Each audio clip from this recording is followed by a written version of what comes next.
She was mocked the second she stepped into Paris Fashion Week, her wrinkled shirt and worn slip-ons branded homeless chic by a sneering influencer. Security dragged her out as the crowd jeered, "Get the maid off our runway!" Humiliated but unshaken, Iris clutched a card that could ruin the show's star. One sentence from her lips froze the room, and the Queen of Couture's empire began to crumble. The Grand Palais in Paris was a cathedral of couture, its glass dome catching the autumn light, its runway a sacred stage for the world's fashion elite. Paris Fashion Week was the pinnacle, where designers became gods and dresses became history. Tonight, the spotlight was on Celeste Duval, the reigning queen of French fashion, her brand a beacon of modern couture and women's empowerment. Her show was the event of the season, with A-list celebrities, Vogue editors, and billionaire buyers filling the front row. The air buzzed with anticipation, chandeliers casting diamonds across silk banners emblazoned with Celeste's logo. Her Instagram, with 5 million followers, live-streamed the glamour, cementing her as untouchable. This was a world where image was everything, and the wrong look could erase you. Iris Lane slipped into the venue, her wrinkled cotton shirt tucked loosely into coarse linen trousers, her slip-ons scuffing the polished floor. Before Iris could even sit, the audience's elite turned her presence into a cruel game. Lila Voss, perched in a glittering gown, stood and pointed at Iris's trousers, shouting, "Did she borrow those from a thrift shop janitor?" The crowd roared, their Rolexes glinting as they snapped photos, posting to a WhatsApp group named Fashion Week Royals. Ethan Crane, lounging in velvet, tossed a crumpled program at Iris, jeering, "Use this for your resume." Diana Tate, her fur coat swaying, called out, "She's an insult to couture." Their phones filmed, the clips hitting Snapchat with captions like, #runway reject. Chloe Hart, the PR staffer, smirked from the sidelines, her silence endorsing the attack. The laughter was a tidal wave, each taunt a fresh bruise on Iris's pride, but she stood tall, her almond eyes unwavering, her tote clutched like armor. The posts gained 25,000 views, each share a public execution of her dignity. At 42, she was quietly striking. Almond eyes that held secrets, chestnut hair in a loose braid, no makeup to mask her natural glow.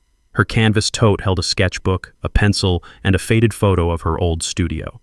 Iris was the phantom of fashion, the genius behind Maison X, a label that once dressed Beyoncé, Kate Blanchett, and Monaco's royal family. 10 years ago, her best friend and assistant Celeste Duval stole her designs, built an empire, and branded Iris a plagiarist. The betrayal crushed her career, forcing her into exile in Los Angeles, where she lived in obscurity, stitching thrift store fabrics to survive. Now, back in Paris, Iris had returned, not for revenge, but to reclaim her truth. She bought a third-row ticket, her presence unnoticed, her heart steady. The Grand Palais hummed with wealth, attendees in Dior and Chanel sipping champagne, their jewelry glinting under the lights.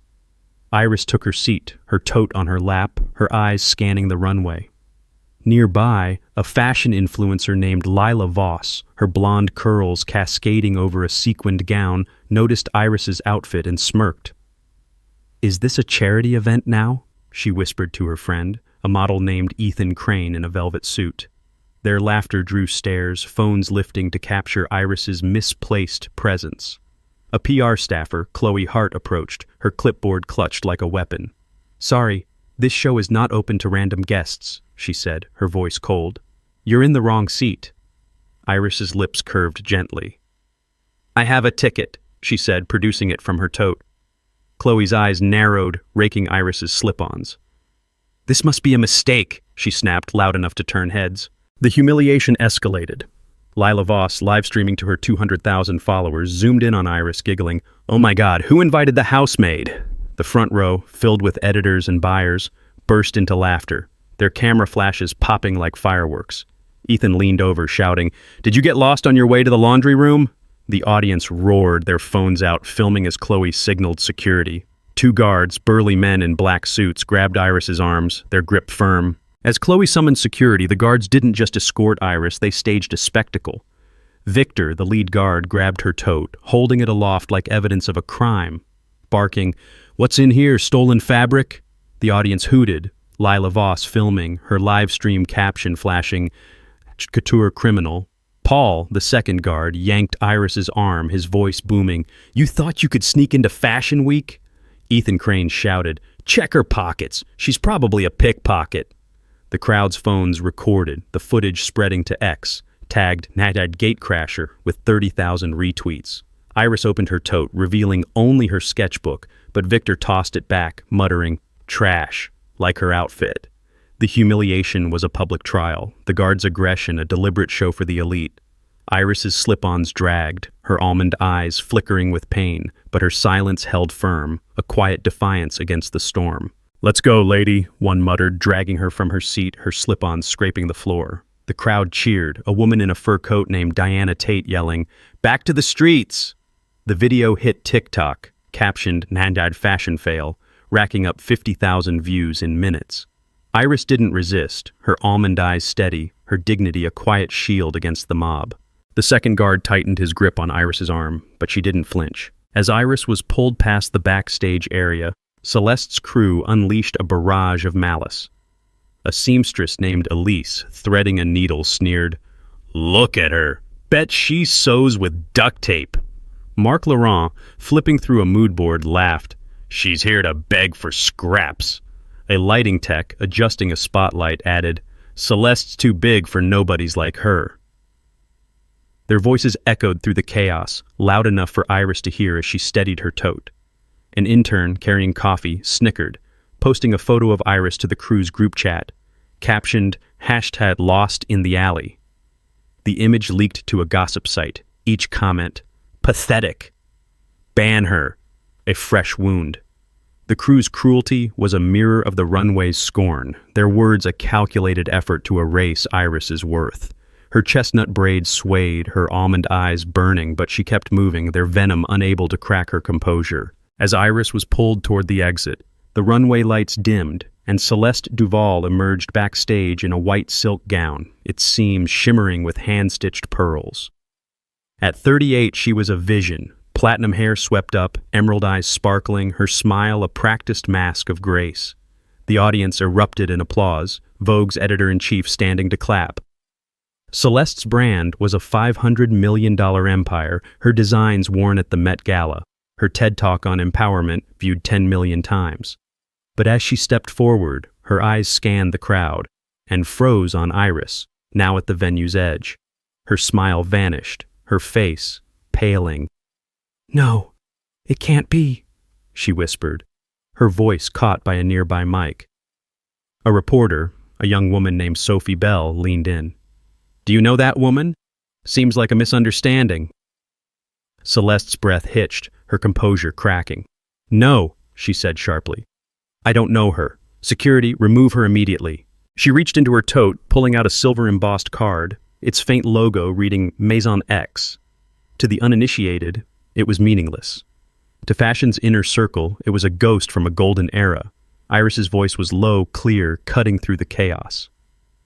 "I believe Celeste remembers me," she said, her eyes locking on her former friend. "I was her mentor.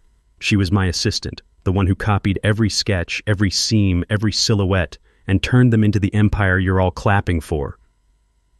The room froze, gasps rippling through the crowd. Celeste's mouth opened, her denial forming, but Iris raised a hand, unblinking. "I have the copyrights," she said, "the original invoices to Monaco's royal family, and the backstage video footage, showing her secretly filming my sketchbooks, my locked drawers, sending files to her personal email." The audience was a statue, phones lowering, flashes dying. Iris pulled out her phone, her fingers steady, and opened Twitter, her first post in a decade. The screen lit up with grainy footage, a younger Celeste, sneaking through Iris's studio, snapping photos of sketches, emailing files to herself. The video's timestamp was clear, 2013, a year before Celeste's breakout collection. Reporters surged forward, cameras rolling, as Sophie Bell tweeted, "Maison X is back, and Celeste Duval is exposed." The post hit 100,000 retweets in minutes, had Crown Thief trending globally. Celeste's gown seemed to wilt, her emerald eyes wide with panic. "This is a lie," she stammered, but the audience's murmurs drowned her, their applause replaced by shock. The show's live stream crashed, overwhelmed by 2 million viewers, each comment a demand for truth. Backstage, Celeste's team scrambled, her creative director, Marc Laurent, whispering, "She's bluffing. Nobody kept records from that long ago." But Iris's tote held more than a phone. She produced a leather-bound folder, its pages stamped with copyright seals from 2012, invoices signed by Monaco's Princess Charlene, and emails from Beyoncé's stylist praising Maison X's unmatched vision. Iris handed the folder to Sophie, who scanned it live on Instagram, her 300,000 followers watching as proof piled up. "These are originals," Sophie said, her voice shaking. "Celeste's debut collection matches Iris's sketches, down to the stitching." The audience gasped, editors whispering, "It's true." Lila Voss's live stream cut off, her sequins dull as she sank into her seat. Ethan's velvet suit crumpled, his smirk gone. The guards released Iris, stepping back, their faces pale. The Grand Palais's chandeliers flickered, the room's energy shifting. Iris stood at the venue's edge, her cotton shirt catching the light, her almond eyes calm but fierce. She didn't shout, didn't cry. She spoke again, her voice a blade. 10 years ago, I trusted Celeste, she said. She took my work, my name, and left me with nothing. Today, I'm not here to beg. I'm here to show you who built this empire. The audience stood, their phones now filming Iris, not Celeste. A Vogue editor, Anna Chen, tweeted, "Iris Lane is Maison X. We've been deceived." The post hit 500,000 likes. Hashtag Maison X returns, trending as TikTok exploded with clips of Iris's speech. Celeste's team rushed her backstage, but the damage was done. Her crown was slipping, her empire cracking. The show was suspended, the runway lights dimming as organizers huddled. The Haute Couture Council, Paris's fashion authority, issued a statement. Pending investigation, Celeste Duval's presentation is cancelled. Reporters swarmed Iris, but she waved them off, her tote slung over her shoulder. "The truth is out," she said softly, walking toward the exit. Behind her, Celeste's gown snagged on a chair, tearing as she fled to her dressing room, her sobs echoing. After Iris's removal, Lila Voss escalated the attack with a viral smear campaign. She edited a reel of Iris's ordeal, her tote searched, her slip-on scraping, her face pained, set to a mocking laugh track captioned "Fashion Week's Biggest Loser, #Street Trash." The reel hit Instagram, amassing 150,000 views, with comments like, "She's an embarrassment," and "Keep her out." Ethan Crane amplified it on TikTok, adding, "This is why we protect couture from wannabes." The video spread to YouTube, trending globally, each view a fresh stab for Iris, who glimpsed it on a boutique TV while waiting nearby. Fashion Week attendees at the boutique pointed, whispering, "That's the reject!" Their laughter burned, but Iris adjusted her tote, her almond eyes steady, her calm a shield against the digital mob. The campaign was a global crucifixion, Lila's influence weaponizing Iris's pain for clout. The audience's phones kept filming, each share a testament to couture's cruelty. Lila's followers plummeted, her #FashionFail video buried under comments like, "You mocked a legend." Ethan's modeling agency dropped him, his velvet suit a relic. Diana's fur coat felt heavy, her front row status meaningless. The Grand Palais, once Celeste's throne room, was now Iris's stage, her quiet power rewriting history. The fallout was swift and brutal. By morning, the New York Times ran a headline, "The Crown Thief, Celeste Duval's empire built on stolen genius." The article detailed Iris's evidence, copyrights, invoices, and the damning video, verified by fashion historians. Celeste's brand lost $200 million in value. Her flagship store in Paris shuttered, its windows papered over. The council banned her from Paris Fashion Week, her name struck from couture records. The scandal didn't just topple Celeste, it obliterated her allies' careers. Lila Voss's influencer empire collapsed as brands like Chanel dropped her, her Instagram followers plummeting to 10,000, her sequined gown sold to cover legal fees. Ethan Crane's modeling agency blacklisted him, his TikTok banned for harassment, his velvet suit a thrift store relic. Marc Laurent's design firm was boycotted by Paris's ateliers, his name erased from fashion credits. The Haute Couture Council publicly condemned their actions, naming them in a press release that went viral, #CoutureCriminals trending. At a Milan fashion event, attendees wore Maison X pins, a silent tribute to Iris, while shunning Celeste's former team. Social media erupted, users posting, "They mocked Iris, now they're nothing." Iris stood in her loft, her cotton shirt glowing, watching the news as the industry bowed to her truth. The perpetrators' shame was a public spectacle, their fear of Iris's legacy a permanent mark. Iris's evidence sparked a legal firestorm, with Julian's legal team filing a $75 million lawsuit against Celeste's brand for theft, naming her, Mark, and their PR firm. The court awarded Iris $30 million, forcing Celeste's empire into bankruptcy, her flagship store padlocked, her gowns confiscated. Mark's assets were frozen, his Milan condo sold to pay damages. The settlement funded the Silent Needle's global expansion, opening branches in New York and Tokyo, training 1,000 designers.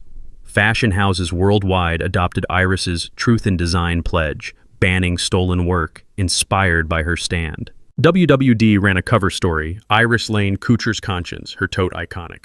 Social media cheered, had Iris rules trending as users posted, "She took down a thief and built a legacy."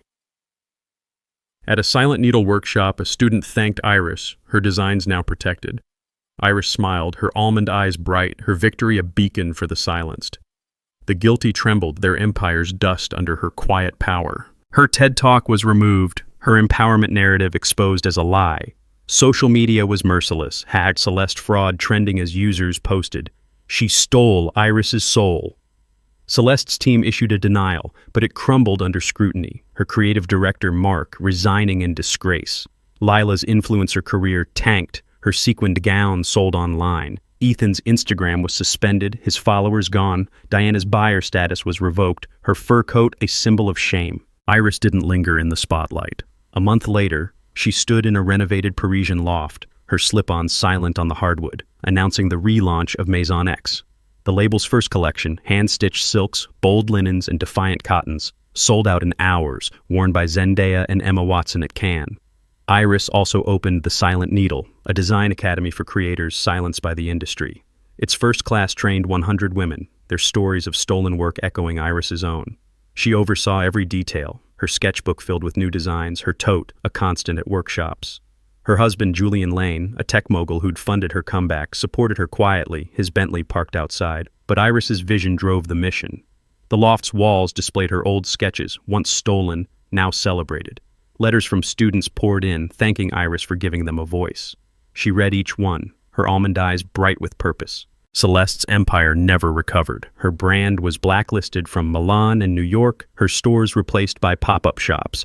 She retreated to a small apartment, her gowns auctioned to pay legal fees. Mark's career ended, his name tied to the scandal. Lila and Ethan scrambled for retail jobs, their glamour faded. Diana's socialite circle shunned her, her fur coat donated. The fashion world watched Iris's rise, her cotton shirt an icon of resilience. She didn't gloat. She built a legacy, not with anger, but with grace. Maison X's Instagram, launched post-show, hit 1 million followers, each post a testament to Iris's genius. The Silent Needle's graduates debuted at London Fashion Week, their designs carrying Iris's spirit. Iris and Julian spent evenings in their Montmartre apartment, its balcony alive with jasmine. She wore her cotton shirt, he a sweater, no tie. They sketched over wine, her tote on the table, holding a new photo. Iris at the Silent Needle's opening, her smile radiant. Their wealth was vast, but their purpose was vaster, rooted in a shared love for creation. The world knew Iris now, not as a victim, but as a force who turned betrayal into brilliance. Iris Lane didn't need applause. She was the design. Like, share, and subscribe for more stories like this, and let us know in the comments. Did you see that coming?